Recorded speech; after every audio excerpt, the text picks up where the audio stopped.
Ananzaki last updated 13/11, December 5, 2017. Vance Kerslake started his role as advocacy manager for wine Marlborough in August. Vance Kerslake was appointed to the new position of advocacy manager at wine Marlborough in August.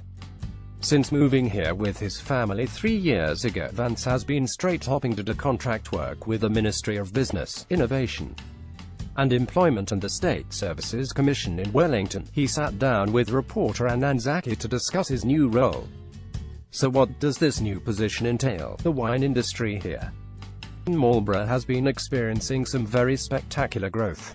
With that growth comes some challenges, particularly around making sure we've got enough people to work in the industry and that those people have places to live and the other things in the community they might need, like GPs. So my focus as advocacy manager is mainly on workforce and labour issues and working with the council and government and all the local providers to address those challenges. The other side of my work is to do with the Resource Management Act and the Marlborough Environment Plan and those sorts of things. Read more. Destination Marlborough's Jackie Lloyd, a woman for all seasons meet Flaxbourne Services owner and nearly Ward local Barbara Burkhart. Is this similar to what you have been doing to date? I have a labour and workforce background. I worked in the Labour and Commercial Group at the Ministry of Business, Innovation and Employment in Wellington, and also at the State Services Commission, which is basically like the HR department for the government, but I spent about half of my career in the private sector as well, so it's a nice kind of combination. But I'm very new to the wine industry.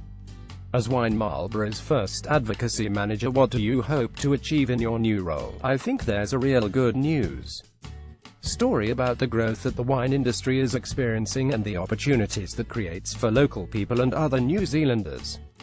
So I would really like to get more young locals excited about working in the wine industry, whether that's through the School of Wine Growing that we've helped establish or through other things we're working on, like the cadetship programs or the new apprenticeship program that's coming, and to see a much more joined up and coordinated approach between the wine industry, the local council, central government and local training providers like NMIT. With the significant growth the wine industry is experiencing, what are the key challenges? So we have a labour shortage here in Marlborough, and it's not just the wine industry. Construction and other industries are finding it hard as well, with low levels of unemployment here in Marlborough. We really need to encourage more young people to stay and attract people with good skills from outside the region. What I found really positive is that everyone that I've spoken to, whether it's wine companies or grape growers, council, government departments, they all recognize the challenge and they're all really keen to be involved. It's more a case of just identifying what are those specific things we're going to do to try and make a difference. How does that fit into your role as advocacy manager?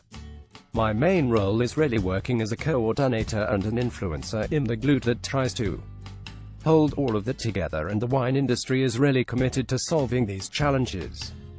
But they're all very busy people with very busy day jobs and experiencing a lot of growth, so they really needed somebody to play a central coordinating role to make sure that we have the right things in place. Aside from the labour shortage, what are some of the other challenges facing the industry and/or Marlborough in general from where you sit? The Marlborough Environment Plan hearings will be a hot topic for the next 6 months or so. The plan sets out what you can do on your land, how it can be developed, and how resources such as water are managed, so it's a pretty big deal for our members. It combines all the plans required by the Resource Management Act into a single planning document for Marlborough, and it's the first time this has been done anywhere. Making sure the plan strikes a balance that allows Marlborough's wine industry to continue to thrive and grow will be a big focus. Are other New Zealand wine regions facing the same difficulties as us? 80% of New Zealand's wine comes from Marlborough, so nowhere else faces quite the same difficulties as us. Unemployment is low right across the South Island, so it's a challenge across the board. And finally, Sauvignon Blanc or Pinot Noir. Oh, that's a tricky one. I have friends who grow both, so I think he'll say Sauvignon Blanc in summer and Pinot Noir in winter, just to keep in everyone's good books. The Marlborough